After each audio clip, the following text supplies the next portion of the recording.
with art, do you find that I can just strike a nerve? Like certain pieces that you've come up with, or anything maybe that you've seen that just really goes like to your soul and go like, ugh, like wow, and just captures your attention. You ever feel like that with your room? Oh, absolutely.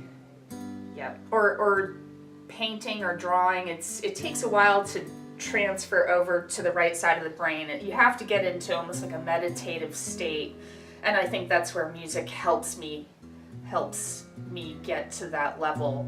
And it takes about 20 minutes to a half an hour for your brain to flip to that side. Yeah. Where actually you're not even using your vision so much. It's more a feeling. It's almost a dance with your paint stroke or pencil or whatever you're using. It becomes like a physical, I'm making this motion now, opposed to, or with straight lines, you never want to just follow your pencil. You want to go, I'm doing this now, and it's a physical thing. Or creativity, I think we've mentioned, is almost like you have this antenna and your reception's either right on or sometimes you get static, sometimes you don't get the signal at all. You hear a writer's block. That happens to all artists, musicians, painters, writers, and that's extremely frustrating. But then you got to realize that's okay, and you'll get through it. Those of us that have had, a really rough childhood, definitely art, music helped me. It was really good therapy, and it's therapy for everyone. Yeah. But it's something that you'll see. It comes in waves throughout society.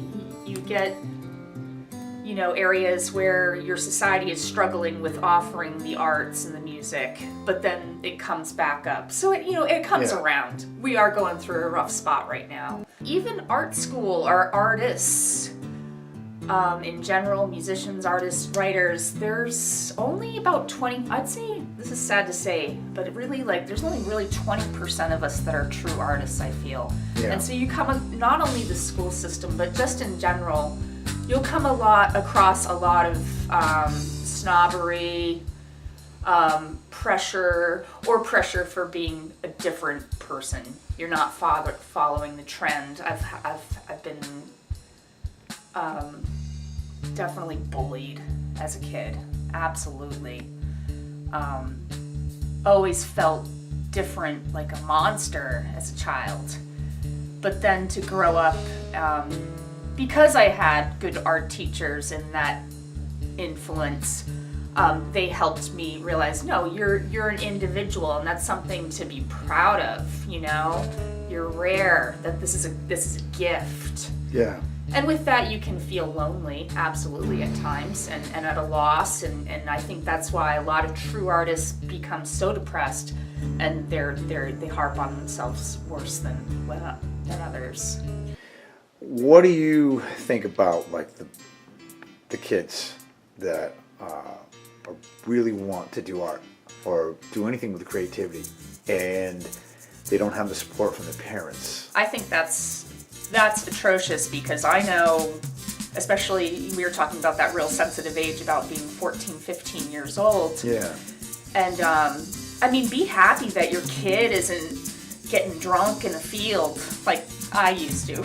I was 14. No, oh my God, they want to do music, they want to do art, they want to please influence them. And find and inspire them to just, because it's gonna, keep them out of trouble. It's gonna keep them creative, and grow spiritually. Or even art, even if you don't go in the direction of art and music, it still puts all the pieces together. So you become a mathematician. But I think if you'd had art or music, it it helps also open those passages. Yeah, well, the principles that these kids learn, like even in music, if they don't make a career of it, principles that they learn, they can apply to anything that they want to do in life. Same thing with art, right? Exactly. Is that kind of how you look at it? Right. You Yeah. need, you need the academics, but you need the music and the art to, or I feel music, me learning piano, without that I wouldn't be able to be as much of a multitasker. That was huge, you know, when you have to learn how to use both your hands and there's one's doing something different than the other. Yeah. That really helped me with my intelligence and learning with, you know, even from being a front desk clerk. It's funny to say that, but you would think taking a piano lesson would help me become a good front desk clerk, but because of that I was able to multitask.